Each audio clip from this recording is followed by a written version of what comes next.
കർത്താവേ, നിന്റെ ഉന്നതമായ നാമത്തിന് സ്തോത്രം ചെയ്യുന്നു. കർത്താവേ, നിന്റെ വിശുദ്ധ പൗരോഹിത്യത്തെ മഹത്വപ്പെടുത്തണമേ. കർത്താവേ, സഭയിലുള്ള സാന്നിധ്യം പ്രകടമാക്കണമേ.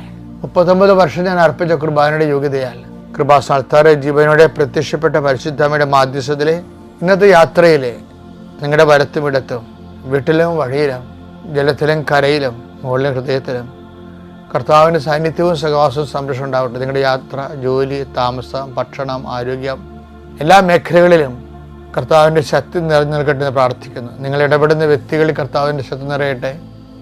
നിങ്ങൾ സംസാരിക്കുന്ന വ്യക്തികളിൽ കർത്താവിൻ്റെ ശക്തി നിറയട്ടെ. നിങ്ങളുടെ എഴുത്തുകൾ, നിങ്ങളുടെ ആലോചനകൾ, നിങ്ങളുടെ തീരുമാനങ്ങൾ, നിങ്ങളുടെ കയ്യൊപ്പുകൾ എല്ലാം പരിശുദ്ധാത്മാവ് നയിക്കപ്പെടുകയും ചെയ്യട്ടെ എന്ന് പ്രാർത്ഥിക്കുന്നു. നിങ്ങൾ കാത്തിരിക്കുന്ന ഡേറ്റുകൾ, പോകാൻ പോകുന്ന സ്ഥലങ്ങളിലേക്ക് കർത്താവിൻ്റെ ചൈതന്യം നിങ്ങൾക്ക് മുമ്പേ സഞ്ചരിക്കട്ടെ എന്ന് പ്രാർത്ഥിക്കുന്നു.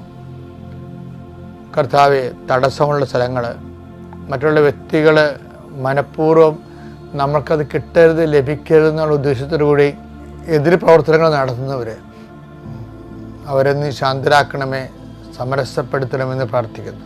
കർത്താവ്, രോഗ ഡയഗ്നോസിനായിട്ട് പോകുന്നവരെ നീ ആശീർവദിക്കണം. കർത്താവെ, ഒത്തിരി മരുന്നുകളൊക്കെ കഴിക്കാതെ ഒറ്റ ഡയഗ്നോസിസ് തന്നെ രോഗം പിടികിട്ടാൻ വേണ്ടി പ്രാർത്ഥിക്കുന്നു. ഡോക്ടർമാരെ സംബന്ധിച്ച് പ്രാർത്ഥിക്കുന്നു. കഴിക്കുന്ന മരുന്ന് ശരീരത്തിൽ പിടിക്കാൻ വേണ്ടി പ്രാർത്ഥിക്കുന്നു.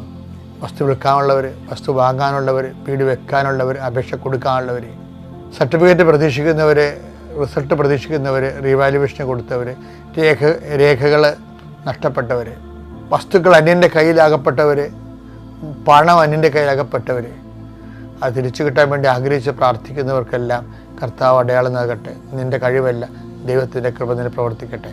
നിൻ്റെ കഴിവല്ല, ദൈവത്തിൻ്റെ കൃപ നിന്നെ പ്രവർത്തിക്കട്ടെ. നിൻ്റെ കഴിവല്ല, ദൈവത്തിൻ്റെ കൃപ നിന്നെ പ്രവർത്തിക്കട്ടെ. ആമേൻ.